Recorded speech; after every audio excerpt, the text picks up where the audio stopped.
Oi, turminha, boa tarde. Estou aqui para explicar mais uma aula para vocês de CHN dessa vez, tá? A gente já começou semana passada a entender um pouco melhor sobre as atividades econômicas do campo e hoje a gente vai entender um pouquinho sobre os tipos de solo. Por que a gente vai entender um pouquinho sobre os tipos de solo? Porque na área rural, né, no campo, o principal produto, né, a principal coisa que eles utilizam, né, para o cultivo e para o trabalho é o solo. Então, nós vamos entender quais são os tipos de solo, para que serve, né, o que faz um solo ser fértil, ser bom para o plantio. Isso é muito importante para pessoas que trabalham no campo, né? Elas entendem muito sobre o solo. Se você perguntar para alguma pessoa que mora né, no campo, elas com certeza vão saber dizer se aquele solo é bom para se plantar ou não, né? Então vamos lá. Essa parte do nosso livro não tem muitas questões para serem respondidas, tá? Nessas duas páginas que nós vamos ver hoje, que são 86 e 87. Então, nós vamos fazer a leitura, vamos entender o que está se falando sobre solo, para a gente poder entender depois as matérias que vão vir daqui para frente, né? Que a gente vai entender um pouquinho melhor sobre as atividades econômicas, o plantio, o extrativismo, né? Na área rural. Então, isso é importante vocês saberem para depois vocês entenderem o que for vir pela frente, tá bom? Peguem o livro de CHN, coloca aí do ladinho de vocês, na página correta, e vai acompanhando aqui com a professora a leitura, tá bom? Vamos lá? O solo. As plantações são feitas no solo, que é a camada que cobre a superfície da terra. Vamos ver de que modo o solo é formado. Observe as imagens a seguir. Então, turminha, o solo é a parte, né, a camada que cobre a superfície da terra, né? Nós estamos sobre o solo, né? Nós pisamos sobre o solo. Então, vamos lá. Número 1. Os solos se formam a partir de rochas, com a ação da chuva, do vento, da luz do sol e das mudanças de temperatura. As rochas começam a se dividir em pedaços pequenos. Ao longo do tempo, esses pedaços vão ficando cada vez menores. Então, gente, essa parte que se chama, que é a terra, né, que a gente está vendo nessa segunda figura aqui, antes, há muito tempo atrás, ela também era rocha, né, era sólido. E o que foi acontecendo? Com o passar do tempo, né, com a ação da chuva, do sol, o vento, essa rocha, né, essa pedra, foi se quebrando em pedaços cada vez menores, né, foi se diminuindo os pedacinhos dela, até se formar o solo, que a gente conhece de solo, né, a terra, né, que recobre a superfície da terra. Gente, isso demorou milhões de anos, não é de uma hora para outra que um solo se forma, né? Isso foi decorrência de milhares e milhares de anos da ação da chuva e do sol, certo? Não foi de ontem para hoje não que se forma o solo. Demora muito, muito tempo. Número 2. Além de pedaços de rocha, o solo também é composto de seres vivos que morrem e se decompõem, formando o humus.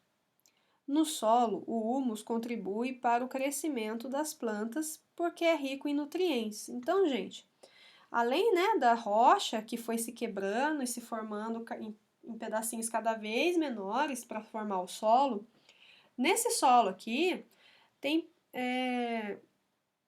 existem seres vivos que morreram, né, e estão ali fazendo sua decomposição. Que tipo de seres vivos, gente? Animais pequenos, folhas mortas, né, que caem de árvores. Tudo isso vai se misturando ao solo e deixando ele cada vez mais nutritivo, né? Com mais vitaminas e nutrientes para que se possa plantar sobre ele, certo?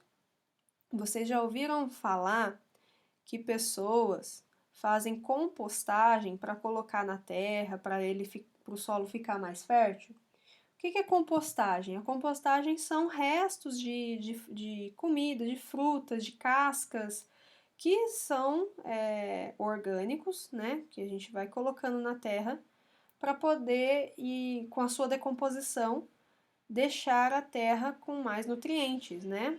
Com mais vitaminas para ser plantado no local. Então, isso é humus. Humus são restos de seres vivos que estão em decomposição, certo? Lá na terra. Número 3. Nesta amostra de solo já formado, as camadas da superfície são as mais recentes. Elas contêm maior quantidade de restos de animais e vegetais mortos. Então, olha só, nessa parte de cima aqui do solo, ela é a mais novinha. Quanto mais fundo a gente for, mais velho é o solo, tá? Essa parte de cima é a mais novinha, que foi se formando recentemente. Lá tem larva de inseto, tem alguns micro-organismos, que são animaizinhos que a gente, microscópicos que a gente não consegue ver a olho nu. Existem formigas. Tudo isso aqui dentro do solo vai formando um ambiente propício para se plantar, tá?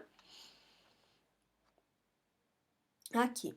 O solo é uma mistura de vários componentes, incluindo matéria orgânica. O que é matéria orgânica? Restos de seres vivos e água. As plantas retiram do solo água e nutrientes para se desenvolver. Ao mesmo tempo, as plantas servem de alimento e de abrigo para muitos animais, certo? Então, olha só, do que é composto o solo?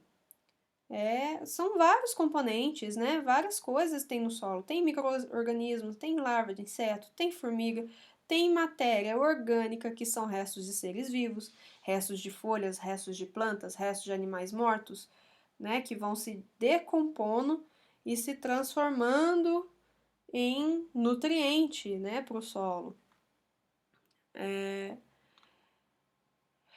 Olha só, vamos ler essa perguntinha aqui de baixo? Maria tem uma planta em sua casa que não está se desenvolvendo bem. Uma amiga dela sugeriu que ela colocasse humus no vaso da planta, pois o solo devia estar pobre. Você acha que o humus pode ajudar a planta? E por quê? Então, gente, o humus pode sim ajudar as plantas. Lembra que eu falei para vocês que o humus nada mais é do que matéria orgânica, né? Restinhos de, de cascas de frutas, restos de cascas de legumes, cascas de ovo, plantas mortas. Isso é o humus, né? Restinho de animais em decomposição. E o humus, ele vai ajudar a deixar a terra mais nutritiva. Por quê? Quando a matéria orgânica, né, o resto de plantas, restos de animais, vai se decompondo, eles vão se transformando em nutrientes, né, para a planta poder crescer mais forte, né, e enriquecer essa terra, esse solo, tá bom? E o humus, gente, se vocês quiserem saber como vocês podem comprar em casas que vendem coisas para plantas. É super fácil de encontrar. São fábricas que fazem esses humus, né, com restos de matéria orgânica e vendem para a gente poder usar nas nossas plantas em casa. É super fácil. Né? Quando a gente voltar para a aula, eu vou tentar levar para vocês darem uma olhadinha, ver como é que é, tá bom? Próxima página. Tipos de solo. Existem solos diferentes, né? Não são os mesmos, as mesmas coisas que a gente encontra em lugares diferentes, né? Cada lugar a gente encontra um tipo de solo diferente. Vocês já devem ter visto lugares que tem a terra mais vermelha, tem lugares que tem a terra mais preta, Tem lugares que tem a terra, na verdade não tem terra, tem areia, né? Essas são as diferenças que a gente encontra no solo. E aqui vamos ver quais são os tipos de solo que existem. Vamos lá. Os solos variam de acordo com o tipo de rocha e com o tamanho dos fragmentos de rocha que os originam, bem como a quantidade de água, ar e humus que os formam. Se o solo não é adequado, as plantas não se desenvolvem. Então, gente, olha só, lembra que eu falei que o solo se forma a partir de rochas com a ação do tempo, né, da água, eles vão se quebrando em pedacinhos cada vez menores? Então, dependendo do tipo de rocha, existem rochas diferentes, né? É um tipo de solo que vai ser formado. Vamos ver alguns tipos de solo e suas características. Solo arenoso. Arenoso lembra areia, não lembra? Então, olha só. Contém muita areia em sua composição. Os grãos permitem que a água e o ar passem com facilidade. Por isso, esse tipo de solo não oferece grande quantidade de nutrientes para as plantas. Por quê? Como ele é muito arenoso, a água passa fácil, a água carrega os nutrientes com ela. Então, ele não é muito rico em vitaminas e minerais para as plantas. Não é bom para plantio, né? O solo quando é muito arenoso, tem muita areia nele. Vamos lá, próximo. Solo argiloso. Argiloso lembra o quê? Argila. Contém grande quantidade de argila em sua composição. As partículas de argila são pequenas e ficam bem próximas uma das outras. Com isso, a passagem de ar e de água se torna mais difícil. Então, olha só, solo arginoso é um solo mais denso, mais pesado, mais cheio de lama, né? É igual, se vocês já pegaram argila, já trabalharam com argila em artesanato, alguma coisa assim, vocês sabem que a argila é bem pesada, bem grossa, né? É mais ou menos assim que é o solo argiloso. Por último, o solo umífero. Apresenta grande quantidade de humus. Lembra do humus que faz a nossa terra ficar nutritiva? O que o torna rico em nutrientes. O humus ajuda a reter a água no solo. Então, olha só, para ter uma boa planta, uma boa plantação, a gente precisa de muito nutriente para que essas plantas cresçam de forma saudável. E a gente precisa desse tipo de solo para se plantar, né? A plantação pouco vai dar certo em solo arenoso, porque não tem muito nutriente. Pouco vai dar certo em solo argiloso, porque ele é muito pesado, né? Retém muita água. Mas o solo umífero, ele é bem rico em humus, rico em nutrientes para as plantas. Então, é um terreno perfeito para se ter uma plantação, né? Algumas plantas que a agricultura usa, né? E eles plantam nesse tipo de solo aqui e não nos outros dois, certo? Qual dos dois tipos de solo você acha que é mais adequado para a agricultura? Né? Eu acabei de falar para vocês, é lógico, o umífero, que é mais adequado para a agricultura por possuir mais nutrientes e mais água, né? Que é o que as plantinhas precisam para sobreviver. Certo? Bom, turminha, por hoje foi isso, né? Espero que vocês tenham entendido a minha explicação. Quero que vocês leiam de novo o texto sozinhos, para vocês entenderem um pouquinho melhor, tá bom? E a gente volta na semana que vem com mais atividades no livro. Nessas 2 páginas não tem atividades, somente leitura, por isso que eu quero que vocês leiam de novo, tá bom? Um beijo para vocês, bons estudos! Tchau, tchau!